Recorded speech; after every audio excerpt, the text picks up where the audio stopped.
बिस्मिल्लाहिर्रहमानिर्रहीम। वेबसाइट के ज़रिए, जिन यूट्यूब वीडियोस के ज़रिए, जिन कंप्यूटर्स के ज़रिए आज एक समाज मुसलमान को बदनाम कर रहा है, वो भूल गए कि उस कंप्यूटर का करता धरता, कंप्यूटर का बाप मुसलमान ही है। ऐसे शख्स के बारे में बताऊंगा जो मुसलमान है, और अगर वो ना होते तो आज आपके हाथ में मोबाइल ना होता, मोबाइल के अंदर ऐप्स नहीं होती, कंप्यूटर ही नहीं होता, और ये जो वेबसाइट बनती हैं, कोडिंग होती है, ये कोडिंग ही नहीं होती। दोस्तों, मैं बात कर रहा हूँ जनाबे अल ख्वारिज़मी। अगर आप चैट जीपीटी पढ़ रहे हैं, गूगल यूज कर रहे हैं या सोशल मीडिया चला रहे हैं तो शुक्रिया अदा करो अल ख्वारिज़मी को।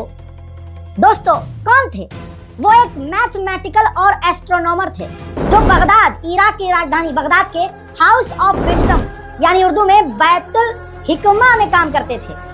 हजरात, अलजबरा को उन्होंने ही पैदा किया। उन्होंने मैथ की एक नई ब्रांच बनाई जिसे हम आज अलजबरा के नाम से जानते हैं।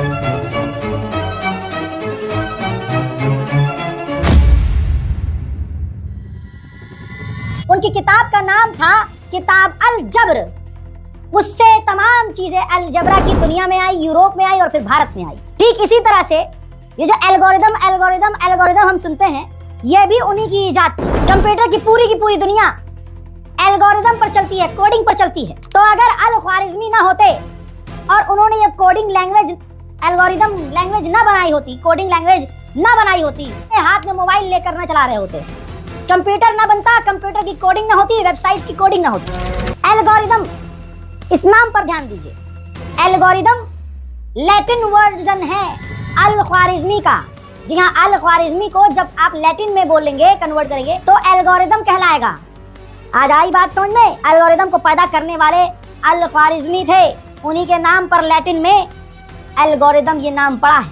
शॉर्ट वीडियो में आपको बता रहा हूँ, जीरो कहा जाता है, जीरो का इजाद भारत ने किया, लेकिन अल ख्वारिज़मी एक वाहिद ऐसे इंसान थे जिन्होंने दुनिया तक पहुंचाया, समझाया और एक्सप्लेन किया कि जीरो का इस्तेमाल कैसे किया जाना चाहिए। एक के आगे जीरो और एक के आगे दो जीरो और एक के आगे या किसी और नंबर के आगे 3-4 जीरो लगाने से क्या बनता है और कैसे बनता है, ये जनाबे अल ख्वारिज़मी ने ही बताया था। ख्वारिज़मी का नाम पूरा था मोहम्मद अल ख्वारिज़मी। इराक के बगदाद के रहने वाले 90 सेंचुरी लगभग 780-850 एडी में बगदाद में रह रहे थे, जो उस वक्त दुनिया का सबसे बड़ा नॉलेज सेंटर था। वहां एक फेमस लाइब्रेरी थी बैतुल हिकमा, वो वहीं पर ज्यादातर मिला करते थे। अब आपको बता दूं, ये जो आज का मैप आप अपनी स्क्रीन पर देख रहे हैं, इस मैप को भी बिल्कुल सही, सटीक उस जमाने तब ये मैप इस मुल्ला ने बना लिया था।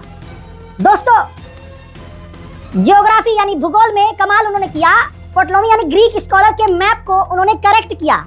उन्होंने 70 और जियोग्राफर्स के साथ मिलकर दुनिया का एक नया मैप बनाया, और वो नया मैप इतना बेहतरीन था कि उस जमाने में जमीन की गहराई, चौड़ाई, एरिया सब उन्होंने सटीक बनाया था।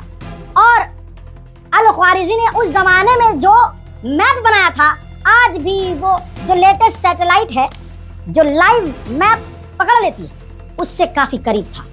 यानी सैटेलाइट तो आज बनी है, लेकिन अल ख्वारिज़मी ने बहुत पहले, ये सदियों पहले दुनिया का पूरा मैप बनाकर तैयार कर दिया था। Viewers, Sunni Islamic fact channel को लाइक, शेयर और सब्सक्राइब कीजिए और बेल बटन को ज़रूर दबाएं ताकि आपको हमारे सभी वीडियोस मिलते रहे।